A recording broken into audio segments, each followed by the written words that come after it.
Hello guys, Sujari speaking. Welcome to LJPCBM episode number 1208. Today we're reacting to Live from Barney's Couch episode 3. Barney comes to Melbourne Marcus 1991. We have this begin in 5, 4, 3, 2, 1, go.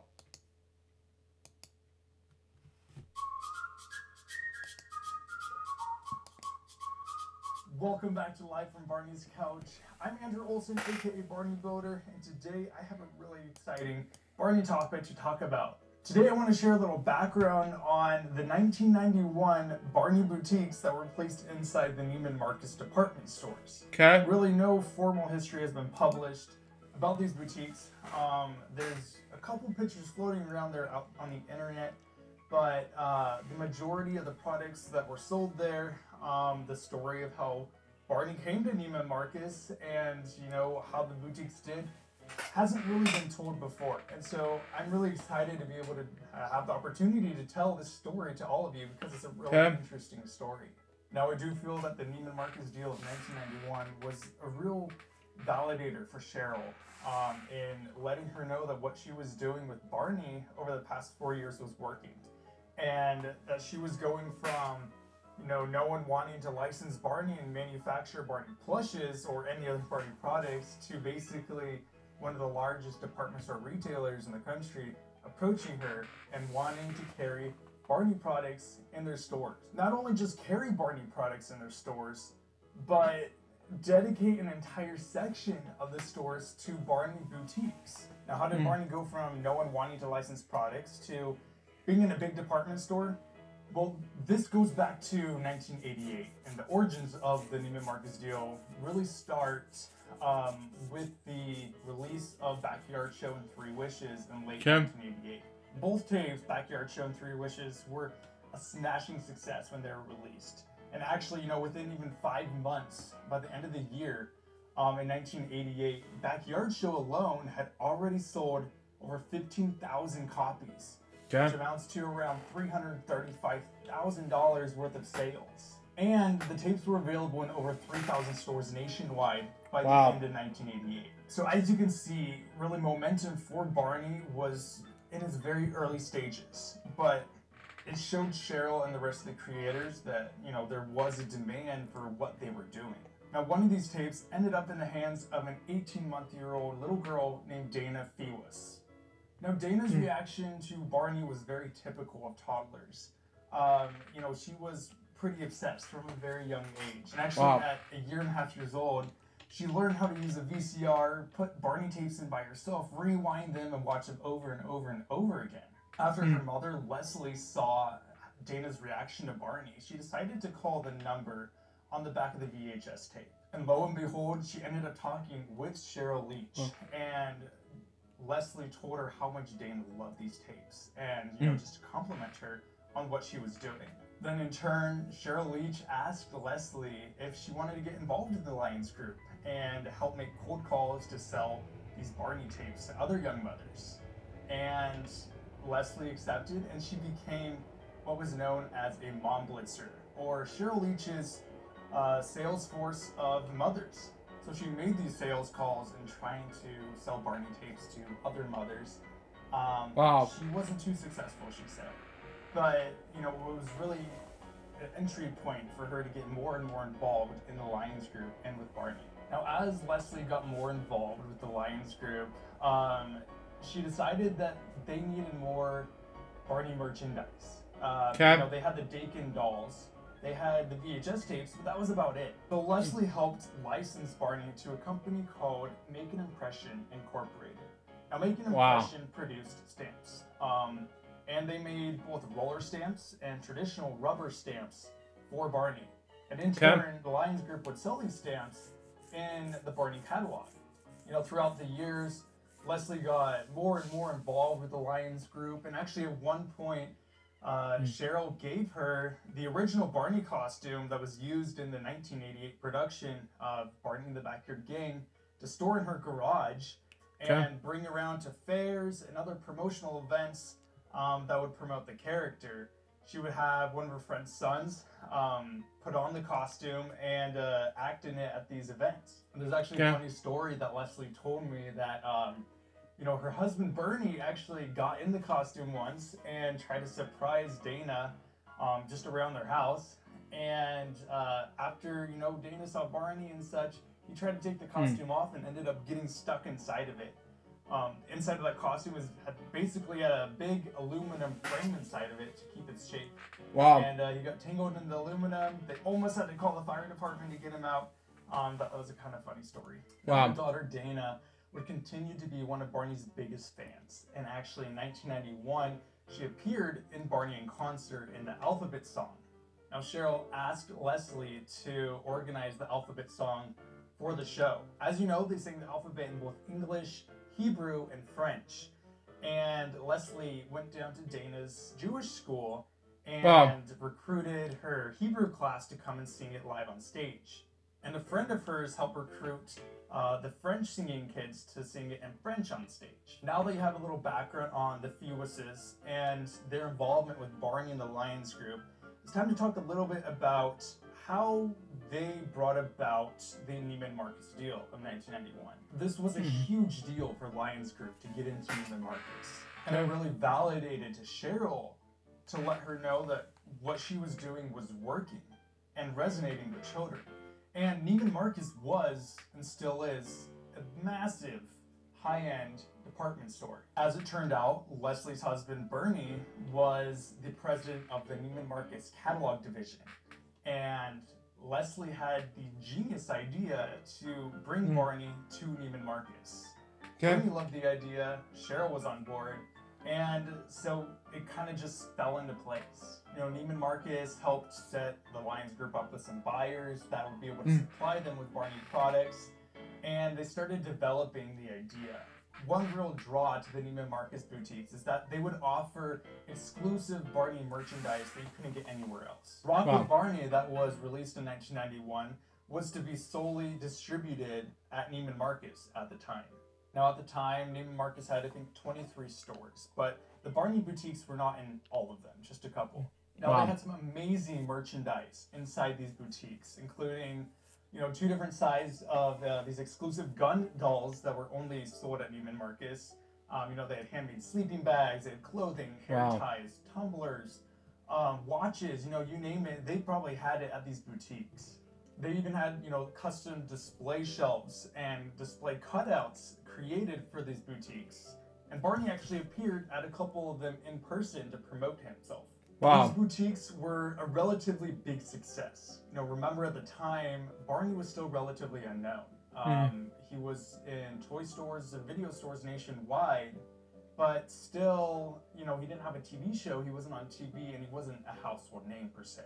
But these boutiques would give him really big exposure nationwide and would really prepare the Lions Group for a nationwide JCPenney's deal that would be struck a year later in 1992. Now today, any merchandise that came from those boutiques is extremely rare and very collectible. And while I don't have a lot from those boutiques, I do have a couple items and I'd love to show you today. I have 4 gun dolls that were produced for these Neiman Marcus boutiques, and actually this one right here was the factory prototype for the official gun dolls that were later produced. This one also has a special gun sample tag and is dated and signed by the artisan that built him. So I thought that was pretty interesting. Now this is the larger of the 2 gun dolls that was produced. This is the 18-inch version. The other one is the 10-inch version. And there's an even larger one that I'll show you in a second. But this one was slightly less popular than the smaller one, just because kids can carry around the smaller one better. And so he's a little more rare. Now I also have this giant gun doll that was produced in boutiques. And actually this one was never sold.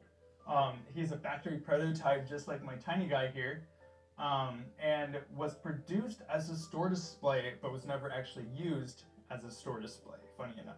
I have no idea how many of these were made. This could be one of a kind, there could be 2 or 3 out there, I have no idea. Another item I have from the boutique is a watch that's actually still in its package. These are extremely rare, and you know, these don't come up on the collector's market very often, so I'm happy to snag it when I did. I also have the 1991 Christmas catalog that the Barney items were listed in. And funny enough, you can see Dana right here posing as the model for Barney products. Now that I've told you a little bit about the Neiman Marcus deal, I want to showcase some of the collectibles that I've added to my collection in the past month. Now in this past month, I've added 84 pieces to my collection. I think that's a record for me. Now in 2020, we lost the Lyric Publishing creative director, Trisha Legault. And this past summer, the family decided to do an estate sale. And a lot of the items that I got this month are from that estate sale. There are 44 8x10 high-quality images taken from these Barney boutiques that was included in Trisha's estate. And when I saw them, I knew I had to get them to preserve them. You may not know who Trisha is, but you've undoubtedly probably seen her name. You know, her name is on the back of every single Barney book produced. This is one of the favorite items that I collected over the past month from her estate. Wow. It is her Barney team member shirt. And it's something I really hold dearly, especially since, you know, it came from her, and her family wanted, you know, pieces from her collection to go to people that would appreciate it. And I'm so glad that I was able to obtain this and preserve it. Now, some other items I was able to obtain from her estate. This is a Barney press kit. It's a really cool folder. It folds out, you know, it has bunch of Barney products inside of it, bunch of catalogs and handouts and such, and I just thought this folder was so unique and really cool, and I'm so happy that I was able to get it. Another really unique item here is an invitation to an event in 1993 where they were going to be introducing BJ. So, you know, this says Monday, September 27th, 1993 at 9 a.m. to 11 a.m. at the Games Day Sports Cafe in Plano. Barney and Baby Bop invite you to meet their newest friend in our Barney and Friends new season celebration. So this was really cool and a really unique item. Now, like I said, I got dozens of items from her estate, and I really can't show them all because there's so many, but these are really cool. These are the programs, the souvenir programs for 2 of the tours. These are actually the production proofs, and so these would have been printed out and given to Trisha, and she would have approved them before they were sent to be mass printed. So these are the very first copies of these ever made. Now I literally have dozens of books that she served as the creative director on, and these are all the production proofs as well. Some of these, hold on, Andrew. Some of these I have before, and then yeah, I got them at a house somewhere, so not all of them. Continue on. Tell that she cared about her work and what she did for a living, and it really showed through, you know, the books that came out that she cared. Now, some other items I've been able to collect over the past month. You know, I got these 2 Dakin Barneys from 1992. They have their tags, brand new, still. Never played with. I found these at an estate auction actually, in this big bucket full of brand new vintage toys that were wrapped unopened with all their tags. And I placed a bid, won the bid for $30, and I got, you know, 30 brand new toys for $30. And yeah, happy I got these. I have a couple of them already, but you know, never have too much Barney. I was also able to pick up this Barney's Great Adventure tape, which I have on VHS, DVD, and so much DVDs. Continue on. And this is actually a screener, production screener. Wait, production screener? Oh, okay. Continue on. Retailers around the country, and you know, it has a different back on it. It says screener on the actual tape itself. So these are pretty rare, and I found it for about $10. Now, I also found a lot of stuff at thrift shops this month. I don't usually find a lot of Barney stuff at thrift shops, but I guess I got lucky this month. So these are, here's a Barney memory game I found at Goodwill. I gotta get this so badly. This Barney bongos, which needs to be repaired and restored a little bit. I also got these 3 Barney board books. So now my niece came over a couple weeks ago, and she brought me this Barney phone that she found at a thrift store, and she's like 3 years old, and I thought it was really funny that a 3-year-old is giving their 26-year-old uncle Barney toys. So I was happy to get this. And my older brother, he found this online and picked it up for me. It's a Christmas bunny cake topper, and it's nice still. Wow. So, a couple more items that I got this month was this Day at the Park with Barney clock that was given out at the grand opening of the attraction. Wow. So this is pretty unique and fairly rare. And I also got this really interesting Barney's Great Adventure post-it holder. It was picked up at a antique mall down in Dallas area. I'm assuming it was probably used in the Lyric Studios office, just because its proximity of where it was found. But I've never seen one of these, and that is pretty interesting. So you put Post-its in here, and you just pull them out as you need it. So great memento. And lastly, one of my good friends in the Barney community, his name is Nick. He went ahead and sent me one of his original Barney shirts from 1991, and it was so nice of him. It's it's in really good condition, so I'm happy to have this in my collection as well. Thank you all for tuning in today to this episode of Live from Barney's Couch. If you've enjoyed this video, I'd appreciate if you go ahead and leave me a like. If you want to stay up to date on my future content and history topics, you can go ahead and subscribe to my channel. I'd really appreciate that. If you have questions or comments for me about future Barney topics that you'd like me to talk about, you can go ahead and leave those in the comment section below. If you'd like to follow me on social media, I'm on Facebook at the Barney History Fans Facebook group. I'm also on Instagram at Barney_Builder. Thank you all for tuning in today, and we will talk to you next time, live from Barney's Couch. So that was Live from Barney's Couch, episode 3. What do I think about this episode? And Trisha, she'll be dearly missed by all of us. Yeah, it was amazing.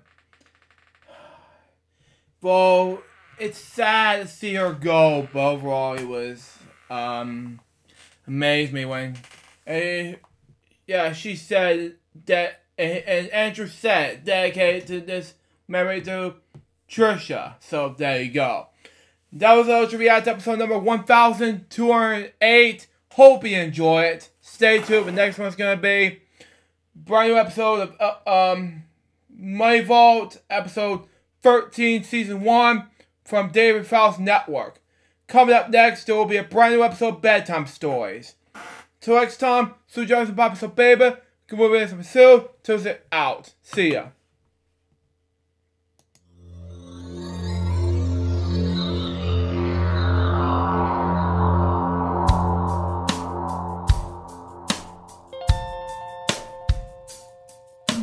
Given unto me this life I'll never take for granted, and given all the time I failed to really understand it, I never sought to meet the maker of reality, the one who gave the life that which is always happening, but I tried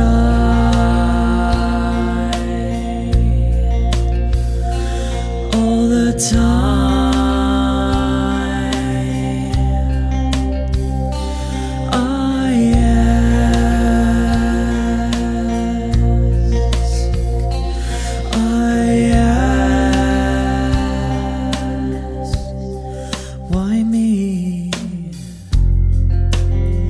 Why was I the one to see things as I do under the moonlight and the sun? Perception is the question, and the giver holds the key.